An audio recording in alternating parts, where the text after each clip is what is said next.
Greetings and welcome back to Room 303 and the Harvard Classics Lectures. This is lecture number 44 on Emerson's Circles from the volume 5 of the Harvard Classics. It's interesting to me the number of people who I've met over the years who, when we start talking about Emerson, this is the essay that they love to talk about. And I think when we get into this conversation, maybe we'll see why. Of all of Emerson's essays, it's interesting how this one is very direct and very immediate, and I think resonates to a lot of readers and students. We'll see how it works for you.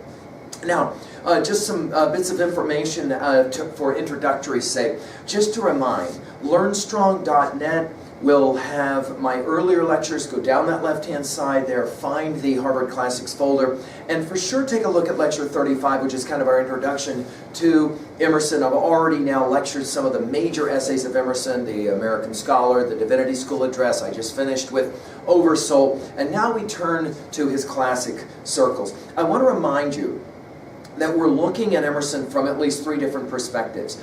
Emerson as teacher and as person. The biography of the man has much to do with his ideas. Emerson as philosopher, although we're going to contest that in some regards in this essay. As idealists, as transcendentalists, and though he uses the term transcendentalism in this essay, again, he didn't really like that term very much. He was very much against any kind of labeling that would paint him into a box, and we're going to see this actually in evidence in this essay. Finally, we're going to look, as we have to, Emerson as that amazing writer, that artist and creator, and it to be in our reading theory. We're going to want to pay attention to some of the amazing things that he does there.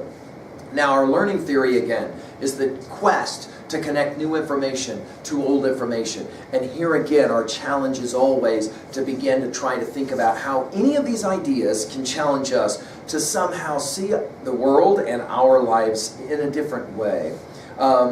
The 3 levels of reading, just to remind that we're working with at level 1, we're summarizing what does the text say. At level 2, what does the text mean here at 2A? We're asking about themes, messages at 2B, the rhetorical techniques that Emerson will be using. And finally, at level 3, how do I relate to a text like this? At 3A, how do I relate to other texts and titles that I know of and to the world at large? And finally, how do I relate it to myself? If you were following at all my lecture on Oversoul, the very last activity that we did in that lecture was to play a game of drawing a circle, and we're going to come back to that activity. Some of you are smiling. We're going to come back to that activity in a bit. First of all, the background information. One more essay from 1841, again 20 years before the beginning of the American Civil War. That's a good way to kind of place this idea. And the fact that Emerson in this essay does write about the cyclical nature of history will be significant that 20 years before the American Civil War, he was already gesturing towards this idea that out of peace comes conflict, out of conflict grows peace, that kind of thing. Now, of course, this is not a new idea. All the way back to Heraclitus, the great Greek philosopher who said you can never step into the same river twice because everything is flux and flow in the universe. The great paradoxes of Zeno. I'm going to let you Google a lot of this on your own, and we've obviously talked about it in other lectures. This idea that the world is made up or constructed of not kind of fixed understandings, but it's very fluid. There is, of course, a view of history that will contest 2 different views of history. One is this notion that there is this cyclical view versus this linear view of history. Of course, we find this especially through theological or religious studies in our studies of Hinduism and Buddhism and, of course, Taoism with the great yin-yang symbol and all of that. Emerson was very influenced, of course, by Hindu and Buddhist thought in regards to this cyclical view of history that says, you know, it keeps coming around, going around and around and around, as opposed to maybe a more linear view, which, of course, often in the West, we often have seemed to kind of possess this notion. That notion of what comes around goes around will be significant to us, and of course, as well, we're going to pay attention to Emerson's celebration of the new. That you do want to write down. If ever there was a philosopher thinker who was ripe for the time in which he lived in American democratic thought and democracy in general, it was Emerson. It was all of the transcendentalists from Emerson to Thoreau and then finally to Whitman. This celebration of the new. Now, of course, there's always been this debate about conservatism versus more liberal tendencies or progressive tendencies. One is forward-looking, the other is backward-looking. These are, of course, very simpleton ways to look at political speak, but no question, Emerson is definitely gesturing towards the idea that we're always interested in what is coming as opposed to what's behind. We're going to see this for sure in our study of the 31 paragraphs of Circles. Now, again, as I've said in all of my earlier lectures, dude, I would love to just sit and read this entire thing to you, especially because his prose is so amazing, but I just don't have the time. So we're going to jump right into it. However, we will read the first paragraph just because we want to get a sense of how beautifully constructed the aphorisms just roll off the page with Emerson. I hope that I can share some of my enjoyment of Emerson's prose with you in this classic essay, Circles. The eye, he begins. The eye is the first circle. The horizon which it forms is the second. And throughout nature, this primary picture is repeated without end. It's the highest emblem in the cipher of the world. St. Augustine, who, by the way, we will meet here in a couple of more volumes in the Harvard Classics. St. Augustine described the nature of God as a circle whose center was everywhere and its circumference nowhere. We are, all our lifetime, reading the copious sense of this first of forms. One moral we have already deduced in considering the circular or compensatory character of every human action. Another analogy we shall now trace, that every action admits of being outdone. Our life is an apprenticeship to the truth that around every circle another can be drawn. That there is no end in nature, but every end is a beginning. That there is always another dawn risen on mid-noon, and under every deep, a lower deep opens. Now, this idea will not be new to us. Of course, go back to our comments on Shelley's Ode to the West Wind, if winter come, can spring be far behind. The beginning of this notion is a word picture which is clean and easy in our minds. Go to a swimming pool, go to any body of water that's still, take some kind of object and throw it into it, and watch those concentric circles building from where the object hit the water. That's the word picture that we'll be working with. It is a powerful one as a way to see both the world that you live in and, of course, the world that is your life, right? Your own world. Let's go now quickly through the essay. Paragraph number 2, he says, we aspire morally for the unattainable, the perfect. We're always seeming morally to want to do it better. Paragraph number 3, he says it this way. There are no fixtures in nature. The universe is fluid and volatile. Permanence is but a word of degrees. Our globe, seen by God, is a transparent law, not a mass of facts. The law dissolves the fact and holds it fluid. Our culture is the predominance of an idea which draws after it all this train of cities and institutions. Let us rise into another idea. They will disappear. And again, he's going to make the argument that history can be read this way, one thing always moving to another. And then he makes this observation about a way to read history. He says, the new continents are built out of the ruins of an old planet. The new races fed out of the decomposition of the foregoing. New arts destroy the old. See the investment of capital in aqueducts made useless by hydraulics, fortifications by gunpowder, roads and canals by railways, sails by steam, steam by electricity. In other words, we're always getting one step forward in our technology, which obviously takes us to our study at 3A of Mary Shelley's Frankenstein, and the ways in which technology and the way technology keeps going always has a certain kind of concern for us, a cautionary tale as it's often referred to with our study of Frankenstein. But the idea is that there's always something to replace the old. Think of Victor Hugo's understandings in his classic novel of Hunchback of Notre Dame, when he's talking about how one thing overcomes another. So you have, for a period of time, you have the stone of buildings, but then of course the printing press comes along to take that, to overpower that. We're playing the same game here.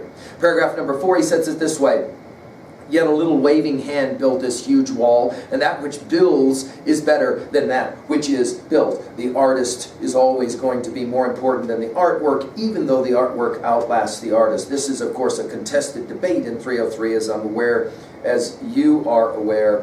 And we continue now in paragraph number 4. He says, "Everything looks permanent until its secret is known," right? And then he finishes by saying, "Nature looks provokingly stable and secular, but it has a cause like all the rest. And when once I comprehend that, will these fields stretch to so immovable wide, these leaves hang so individually considerable? Permanence is a word of degrees. Everything is medial." In other words, constant movement, constant change. Paragraph number 5, he says, "The key to every man is his thought. The life of man is a self-evolving circle, which from a ring imperceptibly small rushes on all sides outwards to new and larger circles, and that without end." Now, this is several times that he said this, that this is an ongoing kind of project. It appears as if Emerson is suggesting that even death does not qualify the end of the circle. The extent to which this generation of circles, wheel without wheel, will go depends on the force of truth of the individual soul. And then on to the end of this paragraph, number 5, he says, "The heart refuses to be imprisoned. In its first and narrowest pulses, it already tends outward with a vast force and to immense and innumerable expansions." Paragraph number 6, he continues, "Every ultimate fact is only the first of a new series. Every general law only a particular fact of some more general law presently to disclose itself. There is no outside, no enclosing wall, no circumference to us. The man finishes his story. How good, how final, how it puts a new face on all things. He fills the sky. Lo, on the other side rises also a man and draws a circle. Around the circle we had just pronounced the outline of the sphere." Of course, our study of science always proves this to us. Emerson would be stunned that anyone does not recognize that study of science is one of the most compelling studies, because notice, there's always the next thing that's happening. And no matter what it is that seems to be the final word, there always seems to be another final word. Emerson, quick to point this out. He finishes in paragraph 6 by saying, "There is a power in the thought of tomorrow. There is a power to upheave all thy creed, all the creeds, all the literatures of the nations, and marshal thee to a heaven which no epic dream has yet depicted. Every man is not so much a workman in the world as he is a suggestion of that he should be. Men walk as prophecies of the next age." It's always fascinating to ask, what will the world look like when you're 50? What will the world look like when you're 500? In other words, out there in the future, can you project what that's going to look like? For Emerson, this is not the source of fear or consternation, but rather joy and hope. It's part of his romantic optimism, we should say. Paragraph 7 is amazing and should be read in its entirety, so let's do it step by step. And I think this is why people love circles, because you can read this so easily, so beautifully. Step by step, we scale this mysterious ladder. The steps are actions. The new prospect is power. Every several results is threatened and judged by that which follows. Everyone seems to be contradicted by the new. It is only limited by the new. The new statement is always hated by the old, and to those dwelling in the old comes like an abyss of skepticism until the old that something new, and there's usually a look askance with skepticism. But the eye soon gets wanted to it, for the eye in it are effects of one cause. Then its innocency and benefit appear, and presently all its energy spent, it pales and dwindles before the revelation of the new hour. The young overtakes the old, the new overtakes the ancient. And for Emerson, this is nothing to be feared, but rather to be celebrated. So he says it. Paragraph 8, don't fear the new generalization. Paragraph 9, he says, there are no fixtures to any humans. He says, always there's a greater possibility. This notion of always there being a greater possibility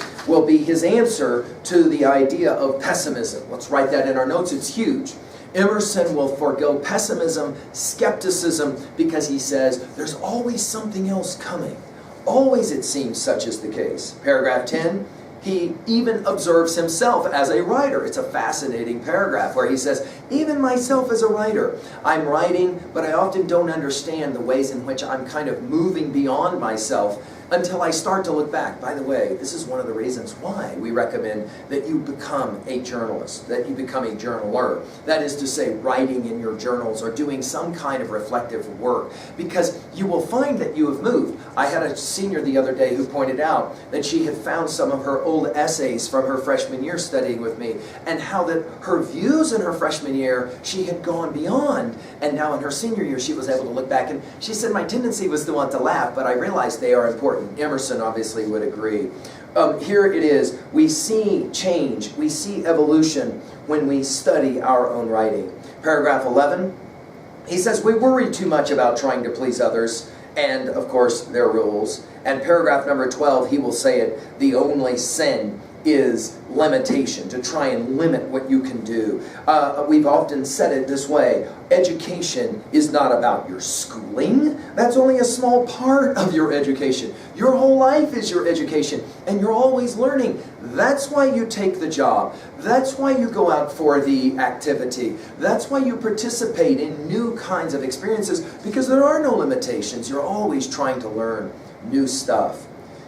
And of course, he makes this observation even in the great ideas. Think about it this way. Plato has an immense effect, and yet he has a student named Aristotle who will then come after him and say, not so fast. We think of that famous painting by Raphael that we've lectured on where Plato is pointing to the sky, and of course Aristotle is kind of saying, let's just hang on a second here. Let's think about this. The way, and it's a fascinating coinage, the way that Emerson says this in paragraph 13 is, Aristotle platonizes. Now, he makes this word platonizes. It's a great word. In other words, what he means by this is, Aristotle does to Plato what Plato has done to Socrates. Makes sense. In other words, it's that notion that Whitman will play with in passage 46-47 of A Song of Myself, to destroy the teacher. The idea that the teacher is someone who's going to be happy when his or her students go beyond, exceed. This is why teachers should be excited when students ask questions teachers don't have answers to. That's a good thing. That's not a bad thing. Paragraph number 14, beware. In this, you knew this was coming. And this is maybe the most quoted line of this great essay. Beware when the great God lets loose a thinker on this planet, then all things are at risk. Transformative thinkers. Think about just stick with our Harvard Classics lectures, although obviously we've been talking about a whole lot more than that together, but just think about all of the important thinkers who, when they say something, it changes the way we see the world. We read a great poem by Maya Angelou, or we just read her autobiography, and it changes the way we think about our world. Or we read, for example, a great essay by Alice Walker, In Search of Our Mother's Gardens, for example, and it changes everything about the way we think about ourselves and the world. That there's always, of course, risk involved when we have new ideas that are produced, no question. Paragraph 14 finishes with, generalization is always a new influx of the divinity into the mind, hence the thrill that attends it.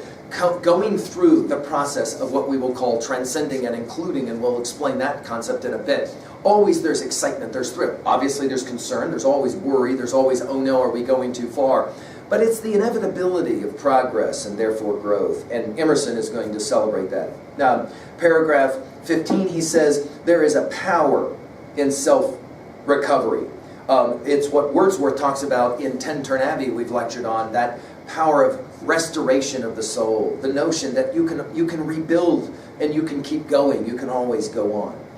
Paragraph 16, he says there are degrees in idealism. He says God is, He is in me, all things are shadows of Him. Ideas, in other words, grow the world. Think about how this has happened both in your world and in your life. It's a fun question to ask, so I'll ask it now, although it's really a 3B question for later. But let's ask it now and you can jot it down and think about it. What single idea do you think has most transformed the world? What single thinker has most transformed the world because of that idea? That list that, for example, Emerson gives in his Self-Reliance, when he talks about to be great is to be misunderstood, and he gives us that amazing list of Jesus, of Copernicus, and on and on and on it goes, of Socrates.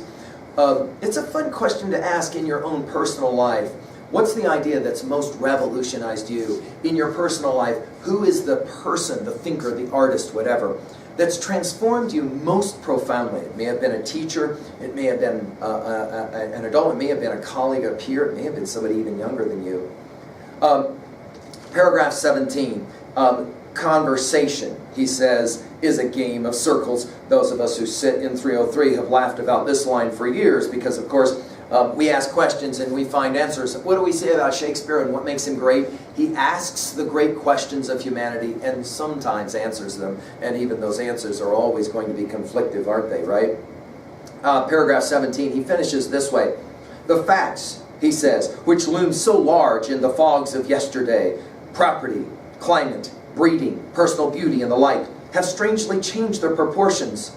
All that we reckoned settled shakes and rattles, and literature, cities, climates, religions leave their foundations and dance before our eyes. And yet, here again we see the swift circumspection. Good as is discourse, silence is better and shames it. I've often pointed out that some of the most important discussions that we have in 303 are had in the last 2 minutes before the bell rings and you leave this room.